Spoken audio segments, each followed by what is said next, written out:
My name is Talisha. I'm the community liaison at Bitwise Industries, and I identify as lesbian. Hi, my name is Maya. I am an elementary school librarian, and I am a lesbian. My name is Shannon. I'm an Americans with Disabilities Act coordinator for local government. I'm bisexual. My name is Carlos. I'm a marketing account manager, and I identify as a homosexual male. Hi, my name is Jessica. I work in market research, and I identify as a lesbian female. Hello, my name is Brandon Ying, and I identify myself as gay, and my main profession is a dance educator. My name is Elliot. I own a cleaning business, and I identify as trans-masculine, and my orientation would be in the queer umbrella.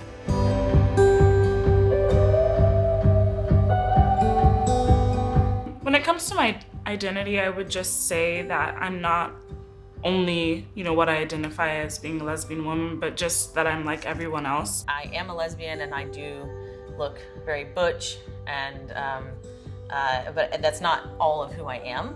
I'm not like, you're not going to see me walking around like a lumberjack most of the time. Like, yes, I do look like that sometimes, but I'm a broader spectrum than that. What I need the cisgender community to understand about my identity is that it is my identity, and I have the right to say whatever it is, and that it's not up for interpretation because they may not understand my experience. I'm a human. I'm a human being. I'm the same as they are, regardless of whom I love at the end of the day.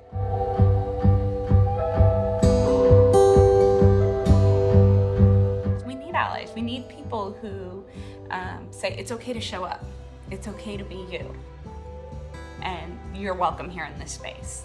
It's every group that's out there that's marginalized benefits from allies, from someone who says, I have this space and your voice isn't there yet, come into it.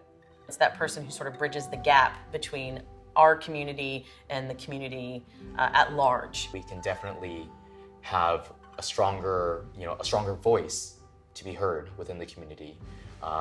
Especially out there, it doesn't matter where we are in the world too, as long as we have a strong backbone support system. I know that our voices and our beliefs and everything will be heard. Some people, they don't have, a home life where they can have family or people that they can talk to. So when you have allies, you have people that are there that can listen, and whether it be at school or whether it be, just a personal friend, somebody that you can talk to and hear how you're feeling, that's important, because some people, they don't have that.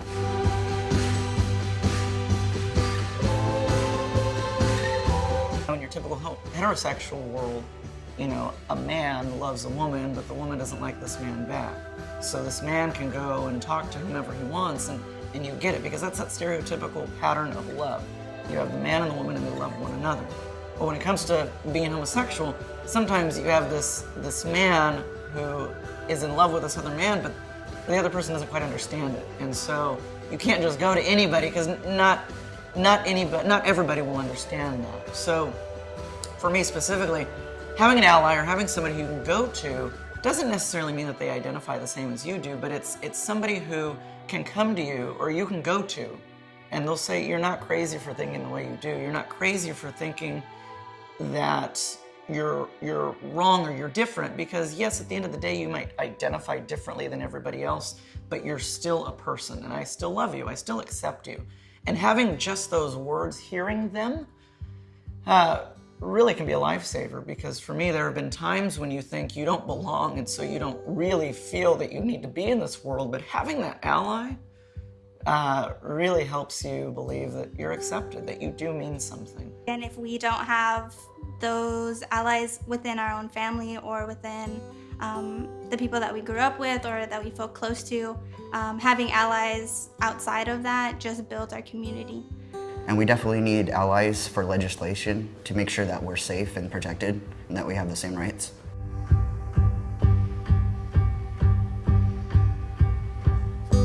Somebody who listens first and foremost, someone who not only is there for you when you need it, but when you're not around too. Somebody that's an advocate and is just, is fighting the fight when you're not there, because you need someone who's gonna be open to listen to you, but also understands what you're fighting for every day, even if they don't identify the same way. Somebody who invites additional dialogue, who recognizes that we are more alike than we are different. A supportive ally is a person who holds that space, who says, we need to know more about this group, this individual, this experience, so that I can create a better community, a better environment, a better space for all people. I would love to just be Maya. I don't want to be the lesbian friend or the lesbian girl that you know. I just want to be who I am, because again, my identity is just a very small part of who I am as a person. I think that some of the characteristics of what makes for a good ally are somebody who is there to listen, they're there to support, but they're also there to offer insight in a non-argumentative way.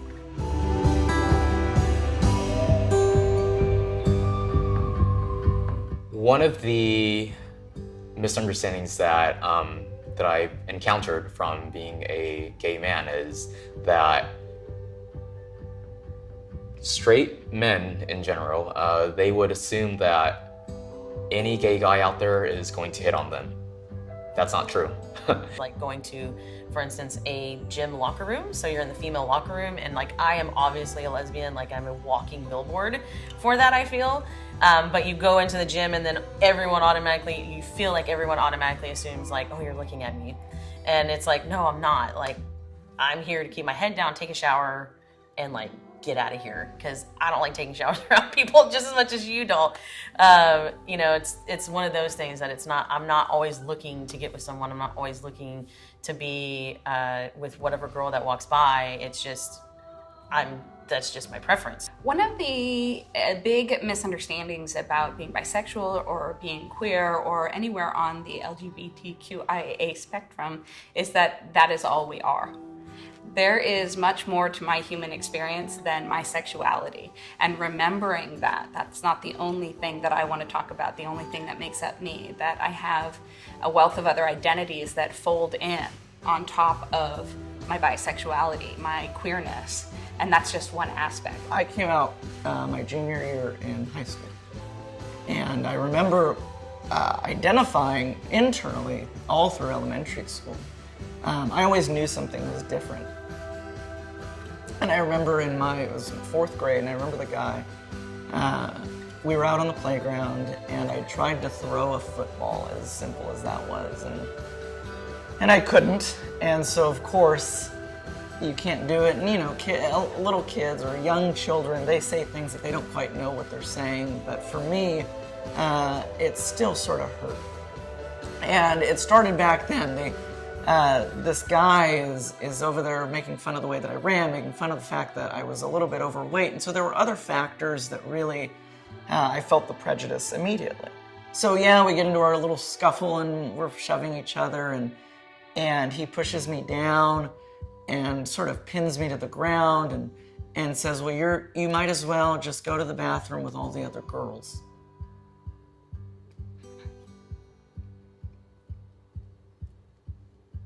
And in that moment, you think, okay, maybe I should. And so you do, and you walk into the restroom and all the girls look at you and they give you this disgusting look and say, what are you doing here? And you think, well, crap, I don't fit in with the guys, and now I don't fit in with the girls.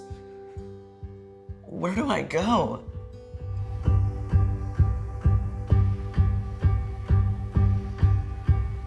Back in 2003, 2004, like, not a lot of people were coming out, and it was kind of scary that, you know, you would think that your closest friends would treat you differently, and, you know, that if, you know, adults knew, they would treat you differently. And I guess that was my biggest fear, is I just wanted to be treated like everyone else.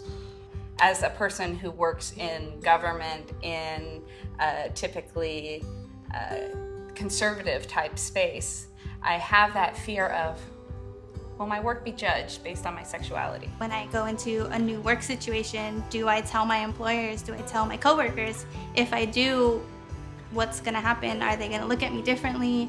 And especially being in a school setting, in an elementary school setting, I haven't told anyone, and I don't want to, just because I don't know what's gonna happen. It is very scary sometimes in certain situations, walking down the street, you don't know what someone's gonna do.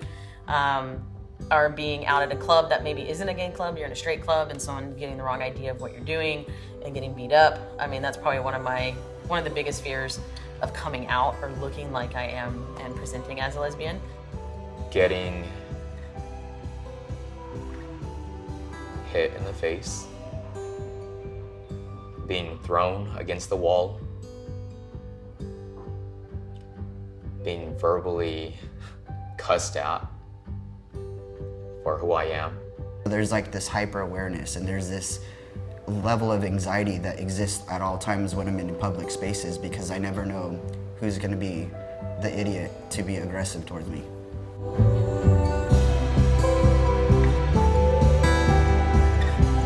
I love the word queer. I had a really good conversation with my mom recently about this, because being older, she says, I equate queer with so many negative things, and I don't see you as queer, sweetie.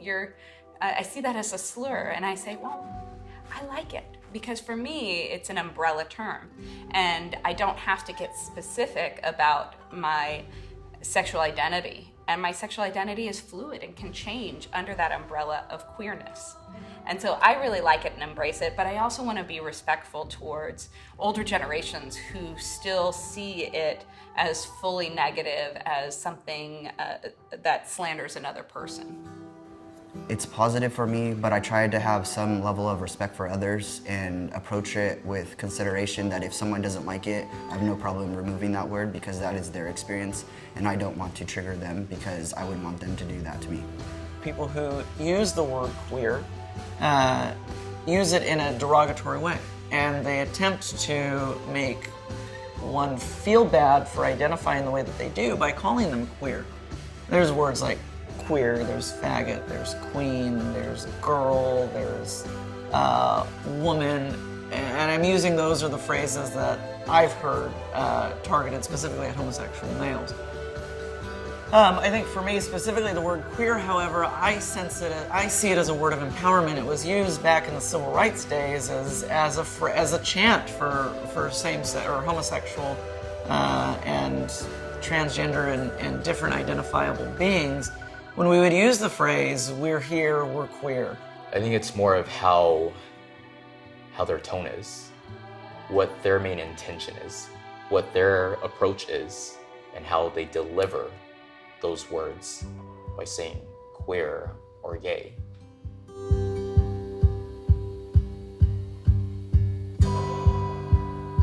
I think that there's discrimination because it's different, because it's not normal. But again, what is normal? I think it does because of fear. A lot of things that and it's a fear of it not being like you, so you don't understand it. I think that has a lot to do with it. It's just the fear of something that isn't you. And the way you react to fear is either fight or flight, right? So it's anger, or you fight it, or you run from it. And so there's this fear that we're gonna do something, I don't know what, but a fear of that community taking over and making life horrible, or the downgrade of society or whatever, but it's mainly fear. The cisgender community feels that they have the stereotypical view of what a homosexual man or woman is. They believe that we have a virus. They believe that we're out there to convert everybody into this cult or this satanic sort of group of people that don't believe in acceptance. But I think once you really start to understand who we are, we're people. And it's sad to have to defend that about ourselves. It's sad to me that I can't live in a world where there is acceptance and it's global. I think violence against the LGBTQIA community exists because of the difference. When you point out the differences between different groups and different communities, it's easier to marginalize them. When you focus on how someone or some group is other, different, not equal, then it becomes easier to have violence, whether it's of speech or physical action. I think a lot of people are closed off to an idea that there's people that are different than them. And I think that a lot of lack of understanding and a lack of willing to open up your mind to different people and different ways of life. And I really think that that's the main issue.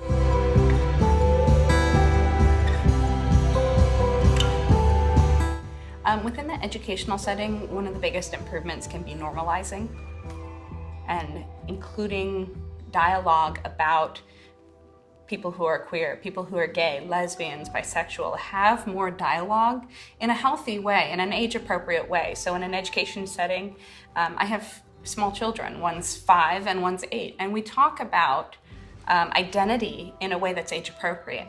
And this is a dialogue that I'm going to continue to have with these children throughout all of their lives and into adulthood. And it's a dialogue we can have with all children.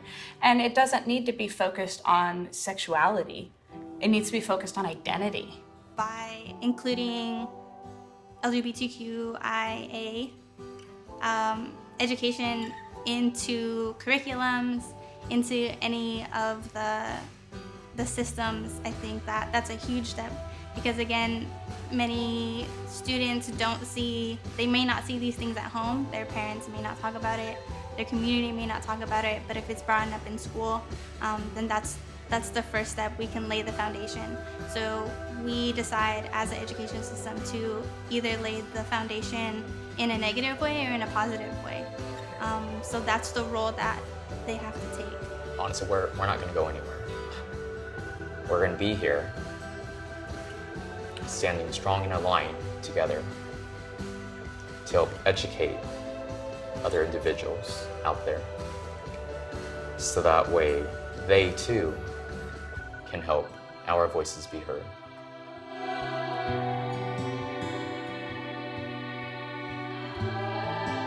So on Facebook, there's tons of trans-related groups where people can reach out for support or for information or whatever resources that they can obtain. And some kids will get on there, or younger adults will get on there and say that they've come out to their parents and the parents are like absolutely against it, and they've lost friends, and so they're by themselves and they're struggling and they're in their depression. And some of the allies will be in the group and they will reach out and say like, I know I'm not your mom, but I'm a mom and I care and I love you. And that's the most empathetic and kind thing that you could do, is offer this unconditional love to someone you don't know, because you know that they're hurting and struggling. The first one that came to mind, this is when I was in high school, and I had first come out, and I was in band, and everyone, figured out who, that I was a lesbian. And at that point, everyone was afraid, like they didn't want to talk to me, things like that. And there was a group of girls in band with me in drumline, and I was sort of sitting off by myself, and no one wanted to talk to me. And there was one girl who happened to be a preacher's daughter, so she was really religious, came up to me, sat down, and said, I've been thinking about this, and my dad preached a sermon about how you can love the sinner but hate the sin, which I don't really like that analogy, but for her it worked. And she said, you know what, I like you as you, and I know that I may not agree with your lifestyle and that you're a lesbian, but that doesn't mean I can't be your friend. And it's not fair for all of us not to talk to you when you haven't done anything. And so that was like one of the stronger points in my life of seeing that, people can look past what they believe is right and wrong and actually reach out to someone and like potentially save their life if it was, any other case, and be there for them and be like, no, this isn't right, you're human. I think one of the strongest ones that I've seen that really, really opened my eyes was at a place I used to work. And somebody who identified as gay got a call from one of, I want to say it was one of their best friends. So somebody who I worked with who identified as homosexual got a call from somebody who was a good friend of theirs who had just, their sister had just killed themselves. And sad to say, suicide amongst the LGBTQIA community is way higher than it should be. But this person who I worked with was completely devastated, and I watched from afar, and looking back, one of the biggest regrets I have was never going up to this person.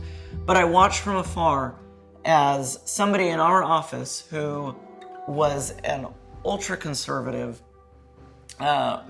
very right-winged person come up, and she prayed with this person, and they walked outside and they were praying behind the building.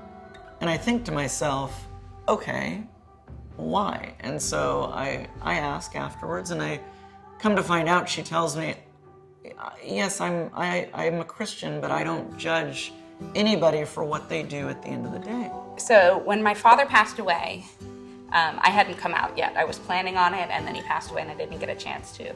And at the funeral, we were sitting around telling stories, and my uncle, my dad's brother, told this story that my father was heavily involved in a leadership role in a Catholic fraternity. And one of their brothers, they did a lot of volunteer work and service work in the community, and one of their brothers had passed away. And after his death, it came out that he was gay. And the fraternity made the choice not to go to the funeral. Normally they do a big pomp and circumstance type thing for funerals. And when that decision was made, my dad quit. He said, I can't stand by it. This man has served his community. This man has been involved. It doesn't matter whether or not he's gay. He deserves that respect. And for me, that was a really touching situation, a touching moment to know that about my dad as I was planning to come out but hadn't yet. And I think of those kinds of kindnesses that other allies can take, taking a stand, speaking up when it's uncomfortable, when you're the only person who says, wait, this isn't right. This isn't what we need to be doing. And being able to take that stand to support another person, that is an amazing act of kindness.